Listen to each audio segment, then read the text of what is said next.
If you see those two cunts that live in the cottage, tell them I have words. You'll recognize those two cunts because you're with one. I guessed it all, didn't I? You're just here and dragged me along to buy gas because you don't want to be with me in Florida. The language is explosive, unfiltered, and deeply personal, exposing a relationship already beyond repair. This isn't just anger. It's resentment that's been building for a long time. The insults aren't random.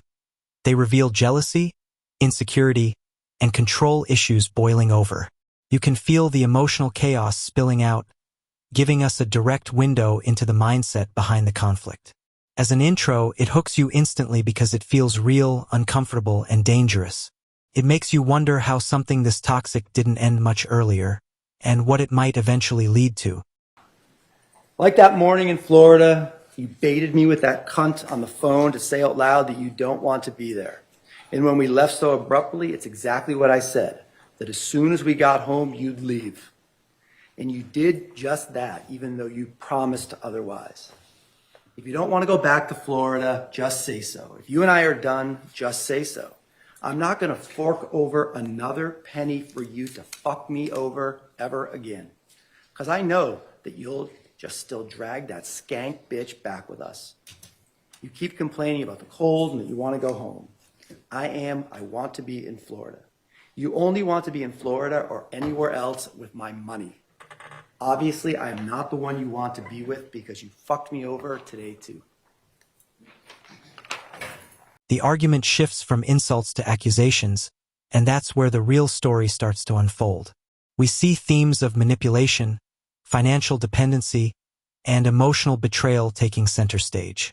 It's no longer just anger, it's about control and power. The speaker feels used, drained, and deceived, and that frustration comes through in every word.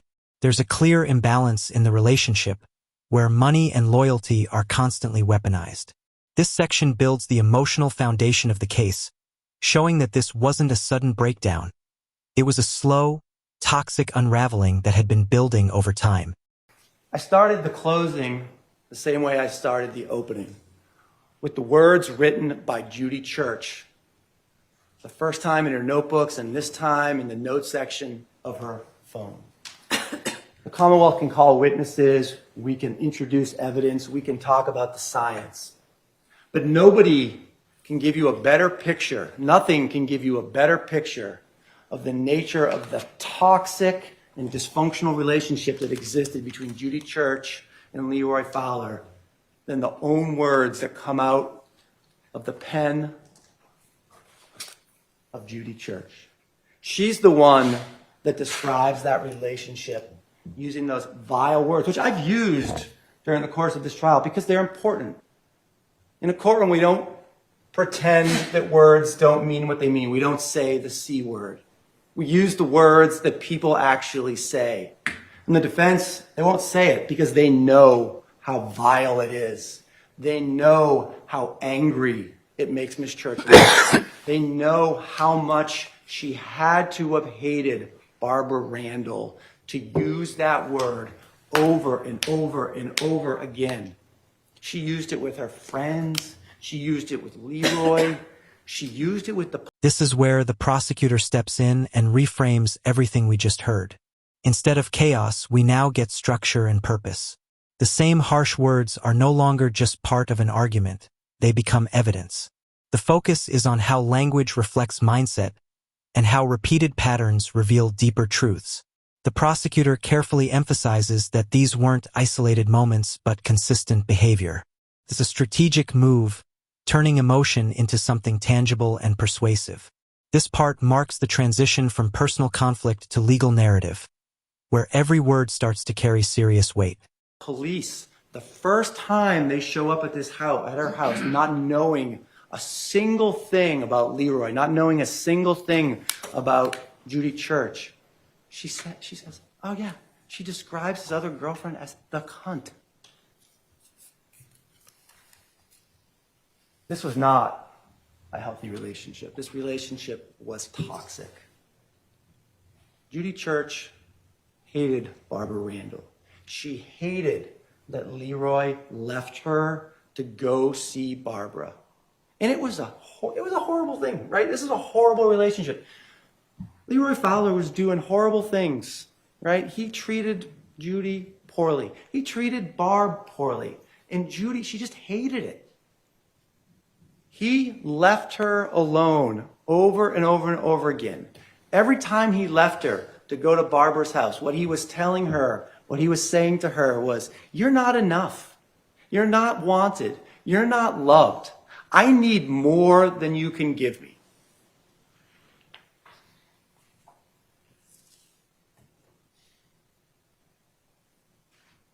Judy tried to make up for that with her money, right? She bought him two motorcycles. She bought him a second one because she saw Barbara Randall riding on the first one that she had purchased. That's how much she hated Barbara Randall. That's how much she hated their relationship. She bought him a truck. She bought him a house. And no matter how much money she spent, every single time, as I just read to you in Exhibit 46, no matter how much money she spent, she knew that Leroy was going back to Barbara. And she hated it. She snooped on Leroy's phone. She took pictures of their text messages. When the text messages were happy, when Barbara and Leroy were having a good time, it must have been awful for her. When they were fighting and breaking up, it must have made her happy, right? When she saw the video on Leroy's phone of him proposing to Barbara Randall, it must have been like a knife in the gut. God, she hated Barbara Randall. She hated her. She had the voodoo doll that, despite what Mr. Narkunis is not something that normal people do, that people normally do.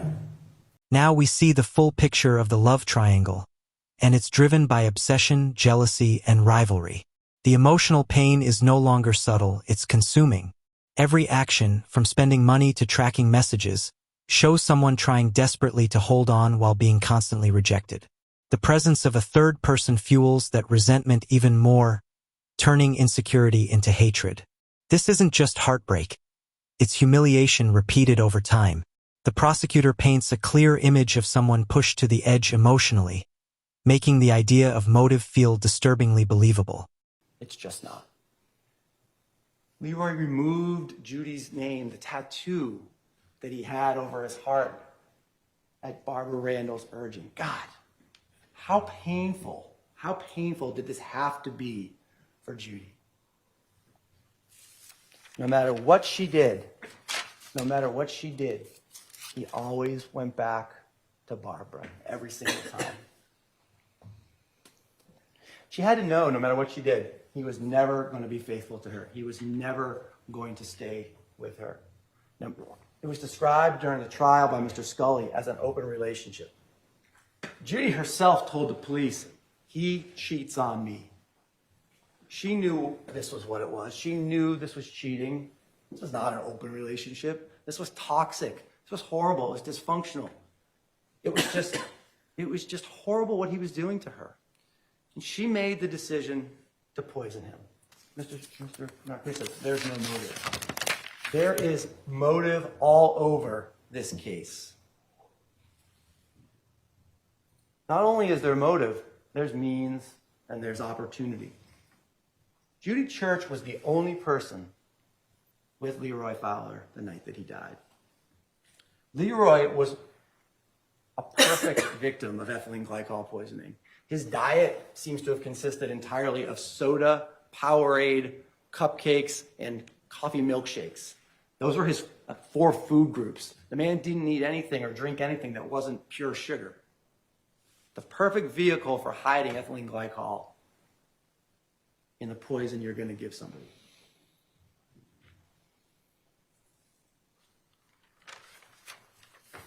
Now, if Judy and Leroy's toxic and dysfunctional relationship provided the motive, that night is the means and the opportunity. You heard from Dr. Shin and you heard from the medical examiner how quickly the ethylene glycol starts to poison you once it gets into your body.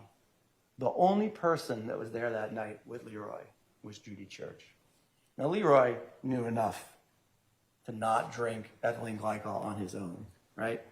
Leroy worked on cars, he worked on motorcycles all his life. Leroy knew how dangerous this stuff was. And Leroy liked cocaine, right? That's what Leroy was looking to do. Leroy was looking for cocaine. And Leroy was doing whatever it is that Leroy wanted to do. Now, what's the first sign on November 11th that something is amiss? Now, I'm not talking about Leroy's illness. Here, the narrative shifts from emotional buildup to direct accusation. The idea of poisoning isn't introduced casually. It's presented as a calculated decision. The prosecutor connects motive with opportunity, showing that the accused had both the reason and the chance to act. The details about the victim's habits make the scenario even more plausible, almost disturbingly so. This part feels chilling because it transforms a toxic relationship into a potential crime. It's no longer about arguments or betrayal. It's about intent, planning, and a line that may have been deliberately crossed. What I'm talking about is the 911 call.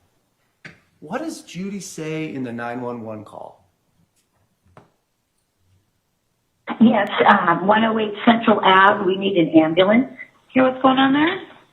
I don't know. My boyfriend must have ingested something. My boyfriend must have ingested something. How did she know that he had ingested something?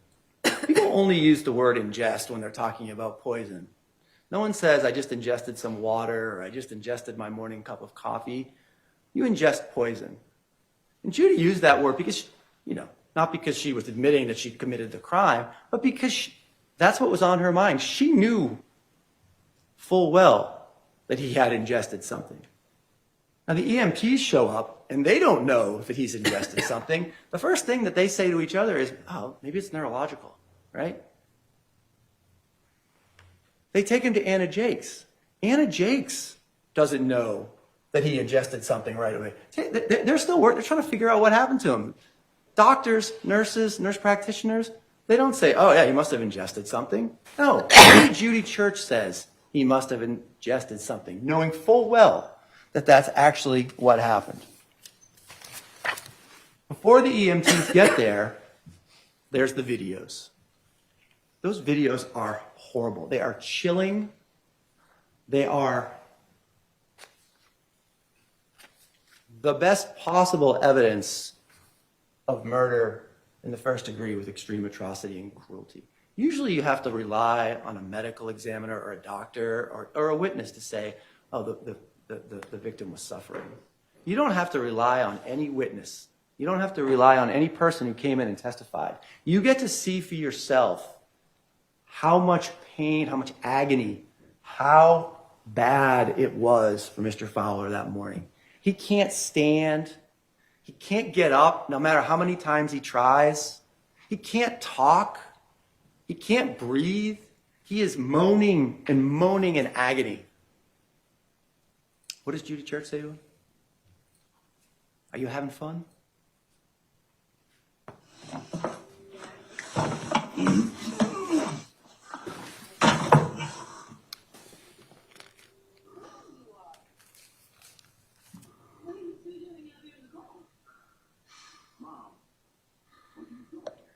You having fun?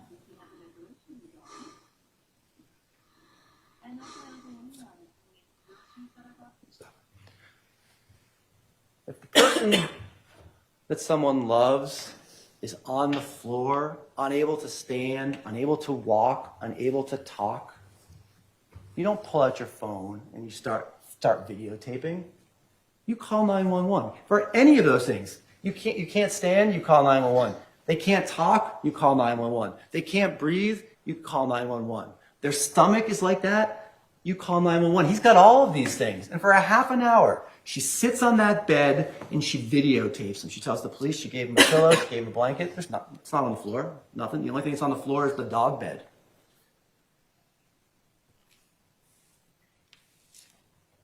She never mentions to the police that she took these videos. She never mentions to Anna Jake's hospital that she took these videos. wanted someone to get better, if you wanted to help somebody, wouldn't that be the first thing that someone would show the police or someone would show the hospital? Hey, take a look. This is what he looked like. This is what he looked like for a half an hour. Maybe this will help you diagnose him. Maybe this will help you figure out what's wrong with him. In one of the more surreal moments of the trial yesterday, you heard Mr. Narkunis cross-examining the medical examiner. And he had the medical examiner agree that, yeah, if Mr. Fowler had gotten treatment sooner, maybe he could have lived. Who was the person responsible? Who was the person responsible for Mr. Fowler not getting immediate medical treatment? The defendant, Judy Church. She sat there in that house, videotaping him for 30 minutes. She tells the police as early as 6:30 that morning, he started to fall down. She told the hospital as early as 3:30 that morning, he was falling down and that he couldn't stand up. Now, at some point, it had to become clear to her that explaining a dead body on the floor of her bedroom was not a good idea. She calls 911. She gets the chance to have her own narrative with the EMTs, with the police officers, with the firefighters that came. Oh yeah, perks. This is perks. I saw this before in 2019. There's no perks in his system. He never took any perks. She tells the police, oh, it's perks. There's no perks. There's none. They never find him. She tells them he had them. There's no evidence of that. Only her word.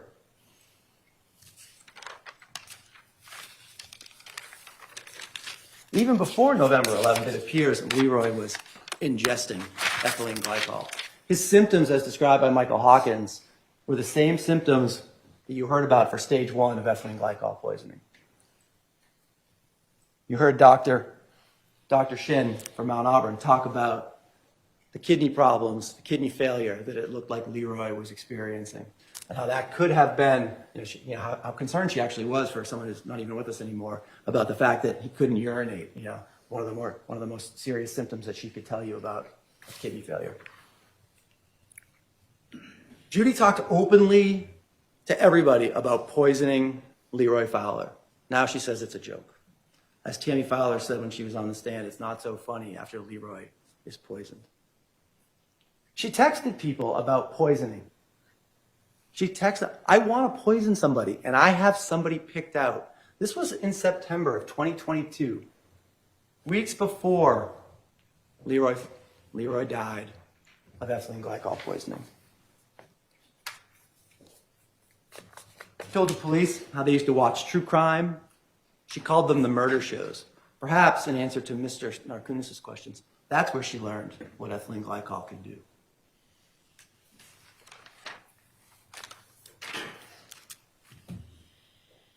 In that first interview with the police, when did she show the most emotion? Not when talking about Leroy's condition, but when they mistake her for the other girlfriend, for the visiting girlfriend. She says, I'm not the visiting girlfriend.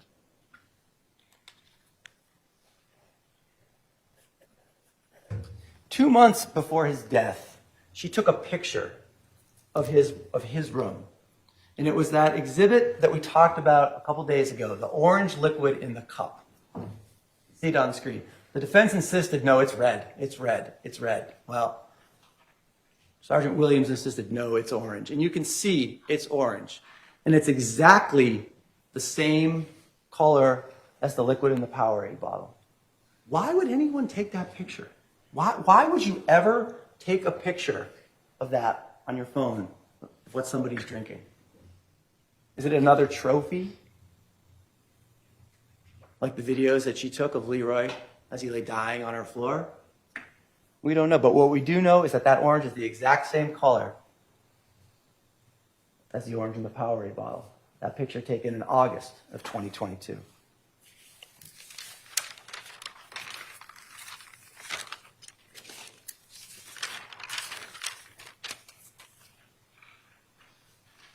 What else?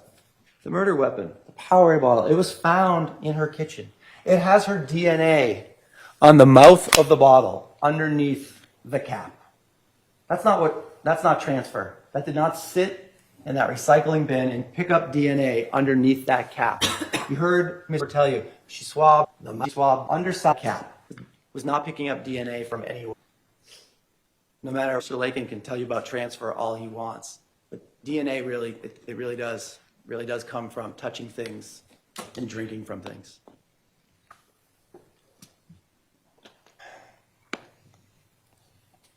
Her DNA is on the mouth of that bottle. She drank from that bottle. She drank. Did she finish the Powerade? Did she show it to Leroy so that he would think it was safe? Take a little sip? She tells the police actually that night when Leroy came to her bedroom, she thought he was dehydrated. She showed, yeah, I gave him something to drink. Now the defense rests much of their case, much of their defense on the bittering agent that they say would have kept Leroy from drinking this because he would have noticed it. Now,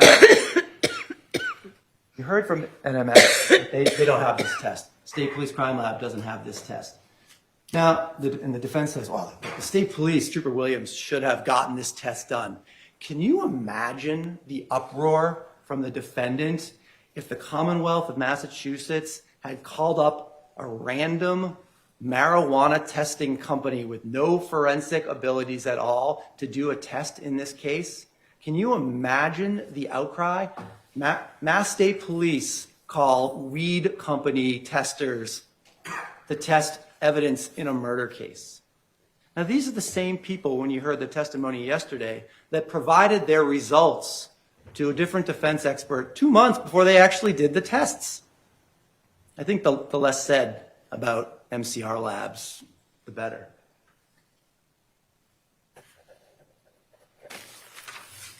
Those bittering agents exist to keep people from drinking straight antifreeze. They don't exist to keep people from drinking antifreeze that has been mixed in with soda or Powerade, that it's down to 2.5% of the bottle. That's not what it's there for. You're not going to take that. You're down to 1 or 2 parts per million at that point.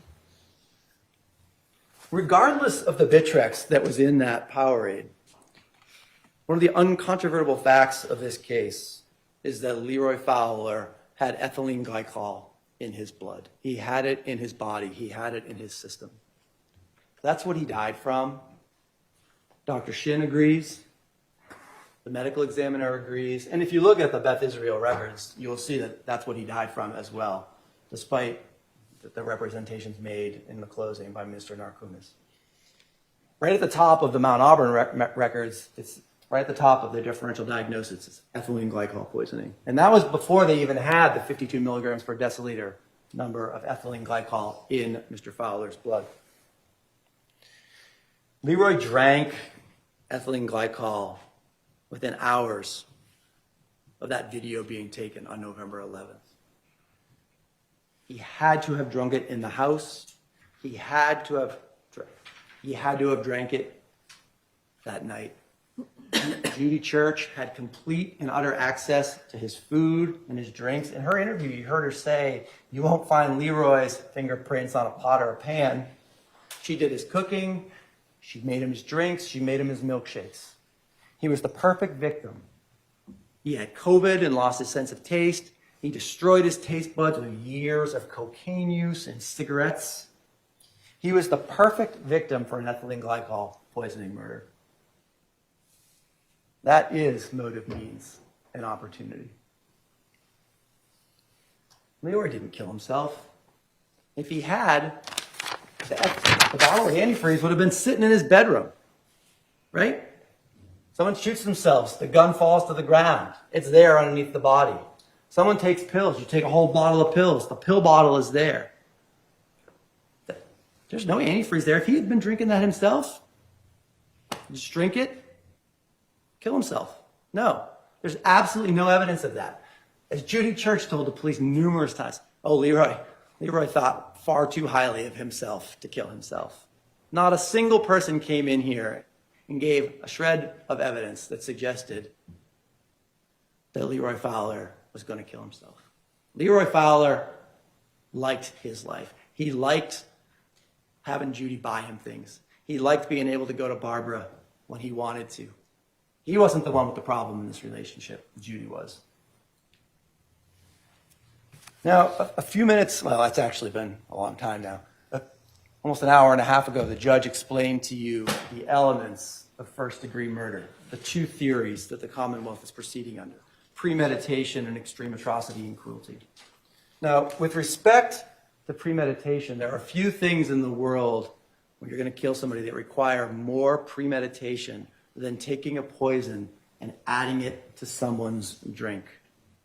The very definition of having to think about what you're doing, unscrewing the cap, pouring it in, making sure that they drink it. And as for the extreme atrocity and cruelty, that video provides all the evidence that anyone would ever need to know that this murder was committed with extreme atrocity and cruelty.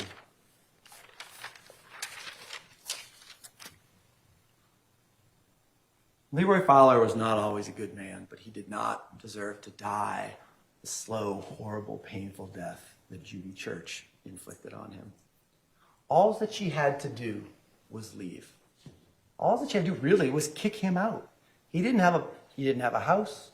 He didn't have any money. It all came from her. But she couldn't do that, right? Because she couldn't let go of this competition that she had with Barbara. One of the notes that I read to you yesterday said, "You'll lose this competition every single time. You will never," and I'm paraphrasing, "you'll never defeat me. You'll never beat me." That's what caused this. That's what brought along what happened on November 11th. That's what caused the poisoning of Leroy Fowler. I ask you that after your deliberations, you return a verdict of guilty on both theories of first-degree murder. This is the most powerful and unsettling part of the entire narrative. The 911 call raises immediate suspicion, especially the choice of words, which feels almost too precise. Then come the videos, arguably the most disturbing evidence, showing suffering while help is delayed. From there, the case builds relentlessly with texts, behavior patterns, and forensic details like DNA evidence. Every piece adds pressure, closing off alternative explanations. By the end, the argument is clear and forceful, leaving little room for doubt. It's a calculated, emotional, and ultimately devastating conclusion. Find her guilty. Thank you. Thank you, Mr. Camellia.